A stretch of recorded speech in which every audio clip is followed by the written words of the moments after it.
Clinical embryology সাবজেক্টে certificate, diploma, master degree, graduation, post graduation diploma বিভিন্ন রকমের course আছে। তবে আমার মতে বেস্ট কোর্স হচ্ছে এমএসসি। আর যে কোনো লাইফ সায়েন্স গ্র্যাজুয়েট এই সাবজেক্ট নিয়ে পড়াশোনা করতে পারে।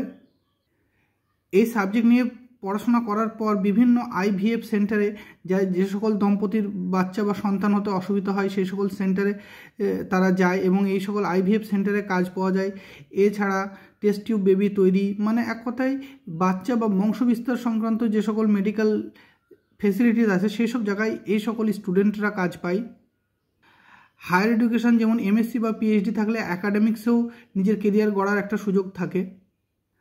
আমার মতে এর সঙ্গে বেস্ট কম্বিনেশন কোর্স হচ্ছে ডিপ্লোমা ইন ফার্মাসি বা ফার্মাসি রেজিস্ট্রেশন যদি থাকে তাহলে, কিংবা ইউএসজি টেকনোলজিস্ট, আল্ট্রাসাউন্ড, মানে প্রেগনেন্সিতে তো আল্ট্রাসাউন্ড করতেই হয়, তাই সুতরাং এটাও আমার মতে একটা বেস্ট কোর্স এর সঙ্গে কম্বিনেশনে।